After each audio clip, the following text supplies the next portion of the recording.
Hi, I'm Rhiannon Faith, and I'm here to tell you a story, sort of collection of stories today. I was thinking about it because I went to a doctor's appointment this last week, which was supposed to be not at all exciting, very benign, in fact. And instead, he tells me that I have to have surgery. Awesome. So I'm sure that's, whatever, a deal or not a deal to some, but I have, for whatever reason, probably because I asked questions, I suppose, ended up having, this will be my 17th surgery. So that's kind of ridiculous and maybe an overshare because it's nobody's business. But I have a tendency to not be a great patient when it comes to taking the full time to recover as you're supposed to. And folks have given me a hard time about that for a while now, in particular, my husband. And so I thought I would share some stories about the ridiculous things that I have done very near to post-surgery during what should have been a very solid recovery period, and I, in fact, did not. So this dates back to my teenage years. I had to have an appendectomy when I was 17, and it was in May of that year, or just before May, right around there, of my senior year. And so kind of a bummer, not that much longer before I'm going to be graduating from high school, and now I'm having to have surgery. Lame. And so it sort of markedly affected or impacted the last bits of my senior year. I wasn't cleared to participate in powder puff football, which was really irritating. And I looked all of a sudden like I was 5 months pregnant, which, as you can imagine, is not the dream of any 17-year-old girl who is in fact not pregnant. So I did have fun with that. Some girls were remarking, these sweet, naive little freshman girls were remarking that they'd heard rumors, and so I made up fantastical stories pointing out the ridiculousness of their questions. But that was fun. Aside from that, what I did though, I got out of the hospital, I discharged whatever time frame. I don't exactly remember how long I was there, but it was a couple of days. And when I got out, there had been a pretty decent storm in San Diego, and storms mean storm surge, where the surf is higher and also gross. It just, like everything that had come off of the roadways and every other place ends up into the ocean. And so you end up with this really, truly disgusting green foam sort of situation on the top layer of the waves. So, generally it's recommended that you not go into the surf during storm surge, but it's really good. So the water is higher, the waves are higher, and that's awesome. But again, it's disgusting. And so, and it's a little bit less predictable, which is, again, another reason why it's not recommended. But I wasn't going to miss out on good waves. So I convinced one of my friends. Well, I asked one friend, and he said no, he wasn't going to take me because he didn't want to be having to answer to my dad, as though my dad was going to say anything. Probably not. But he wouldn't take me. So I asked another friend. Finally, I found somebody who would take me. So we went. And I thought, well, we got out there, and it was pretty big. So I thought, well, I'll be safe, cautious. Now, let me remind you, I had an appendectomy. That means I had a surgery on my abdomen. I had it laparoscopically, so I had 3 different incisions. One underneath my belly button, one where the appendix was, just lower right abdomen, and one right above my pubic bone. That's where the camera came back out. So I had air blown into my stomach to expand it so I can root around with the camera and then remove the appendix. It was quite, a fun experience, I'm sure, for the surgeons. Not as much for me, but it left me with 3 scars, all in my abdomen.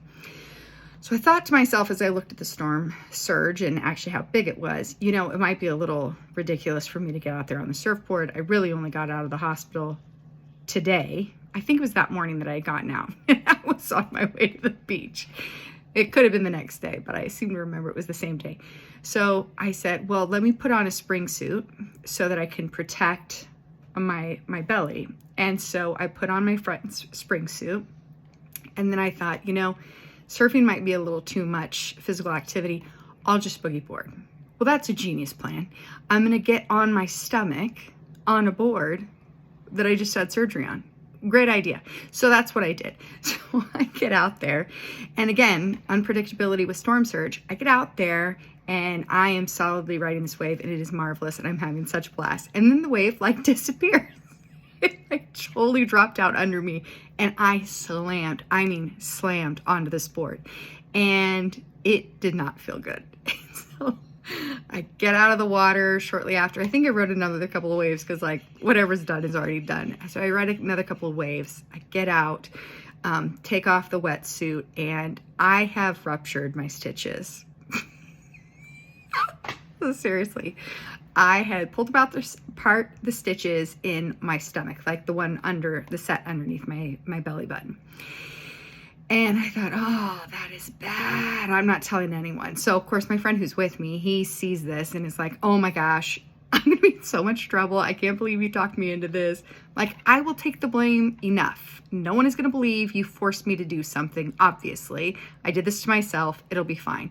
So I had to go to the doctor the next day without telling my parents. And actually, Mom, you probably don't even know this story before now, but I went to the doctor the next day, and he was not pleased with me and said, I'm not going to give you anything for this. You brought this on yourself. So he actually stitched it back up without anesthetic. And let me just tell you, in case anyone's wondering, it was not numb still. I felt it. And he said that was a consequence of my decision making. And so, I mean, good for him. I deserved it. But it was pretty uncomfortable to have the stitches done again in that area. It wasn't entire, but it was a solid inch of stitch that had ripped open. And so my scar in that area is a little bit bigger than it should have been because of my bad choices, but it's totally worth it. Those waves were awesome. And I had ridden a couple before that happened, but you know, that put a damper on that. And then years later, I had to have a tonsillectomy. Actually kind of funny because it was like I was 30 or 31 when I had to have it done. So like way past the normal time, but I had to have a tonsillectomy and adenoidectomy. And so I had a lot going on with work, and honestly kind of wanted to escape the day-to-day of being at home. The thought of being stuck at home was like drudgery. So I wanted to go to work. So I decided I was going to go to work the next day. My boss was not happy about this. I, of course, had medical clearance to be out for, I think it was like 10 days for recovery. And she kept trying to tell me, like, this is ridiculous. I want you to go home. You're not even cleared for this. And I got my doctor to agree to it so I could go in. I said, what? I won't talk to anybody. It'll be fine. Well, day 2 or 3 post-surgery recovery kind of ties into other stories for another time, but I'm taking a shower, and you know when you get that sense that something is there? And so here I am in like the height of hair washing. So you're at your most vulnerable moment, and I suddenly feel like something is watching me. And I'm in a shower stall, so no one is watching me. But I open my eyes, and there's this massive wolf spider. And if you have not had the pleasure of finding or experiencing a wolf spider, let me tell you, they're massive. Google it, okay? I'm not making this up. They're gigantic. And my shower stall was not that big. It was like a 3.5 by 3.5 shower stall. So I don't care where you're at. That thing is not nearly far enough away from you to feel cozy and safe, okay? And again, let me remind you, I had shampoo in my hair, all right? And it was quickly coming back into my eyes. So I scream. The very rational and reasonable response, although probably at a level, you know, nearing like blood curdling, okay, which turned into blood spurting because I ruptured my sutures. Yeah, I ruptured the sutures in the back of my throat and started spurting blood all over the shower stall. It looked like a murder scene, okay? Now, this wasn't exactly my bad call, although, again, I had already been at work at this point because, you know, this was 2 days post-recovery, or post-surgery into recovery, and I had already been working. I was just limiting my talking for that period so I could fully recover. I had popsicles in the freezer. I was good. But now I had a real problem because I couldn't get the bleeding to stop. My shower looked like a murder scene. Still didn't fully have my hair rinsed out. So I had to go into my kid's bathroom and finish rinsing my hair, get myself put together. And then I called the doctor's office in between spitting out, mouth full of blood.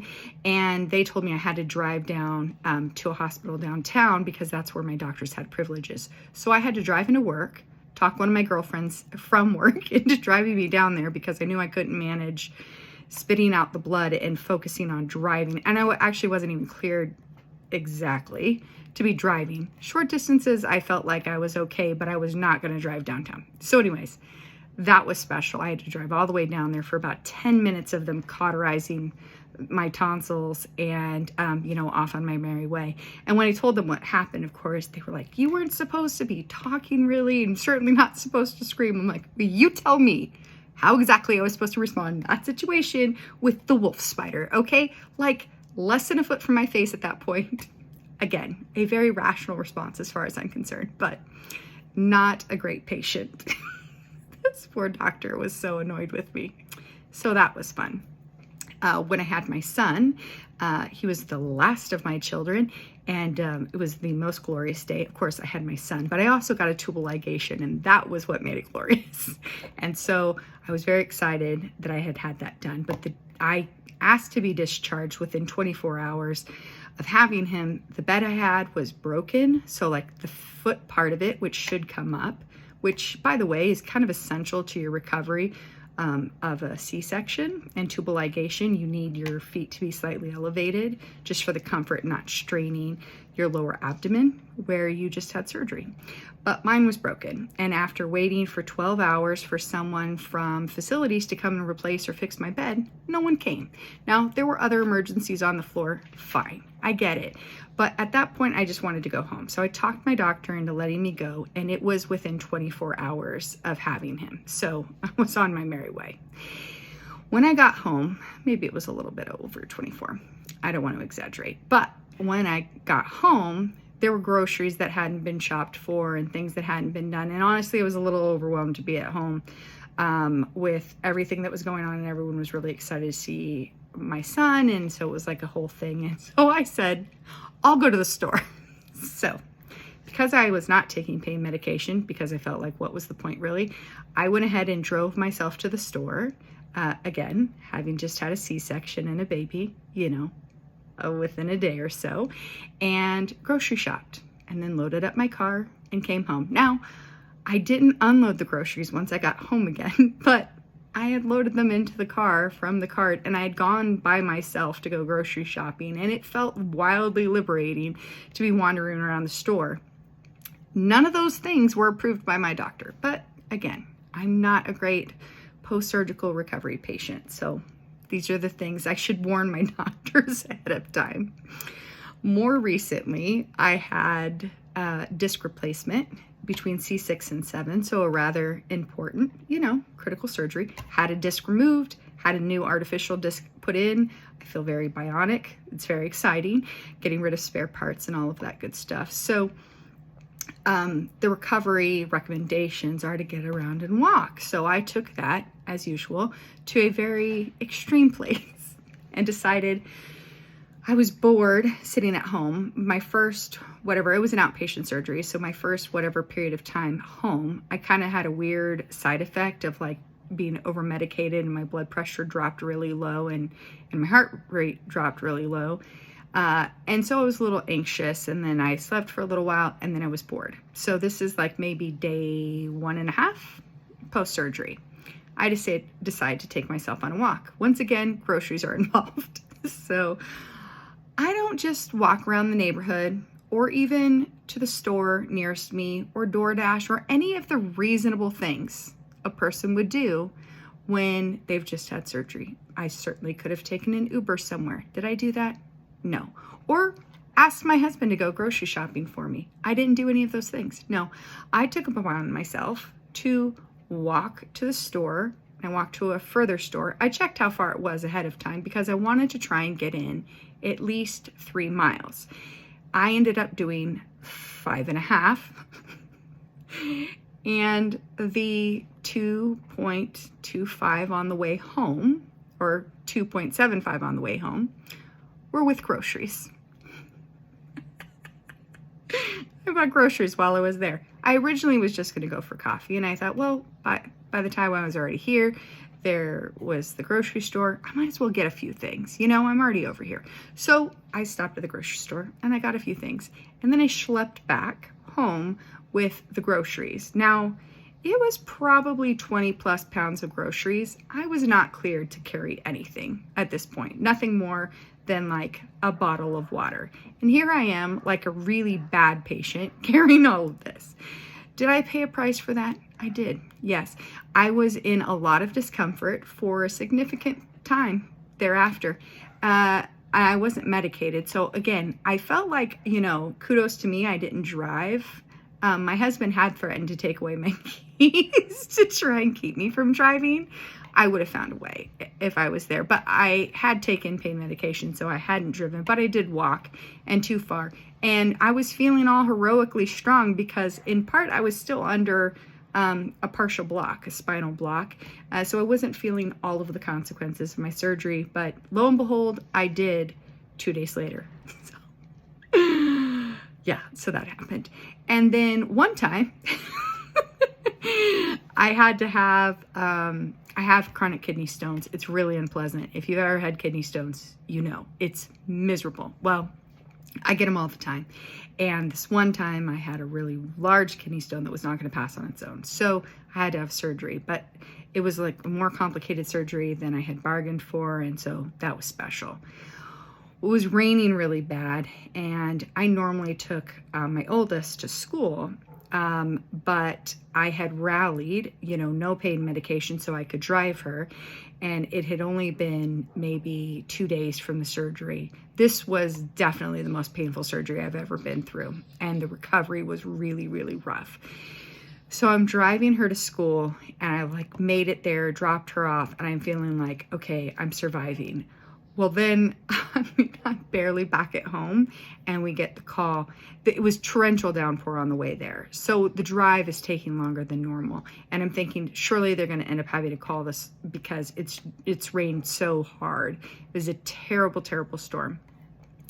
Well, as soon as I get back home, I get the call from her. They're canceling school. Tons of teachers couldn't get it into the school. Buses couldn't get students. It was a super huge debacle. So I have to turn back around and go get her. And she wasn't driving yet. She didn't have her license and she didn't have a permit. So I refused to let her drive. I refused. And I'm sitting there weeping, like I'm in so much pain. But I had to drive to go get her, and I'm driving to bring her home. And she's like, just let me drive. It'll be fine. I'm like, you don't have a license. I can't do it.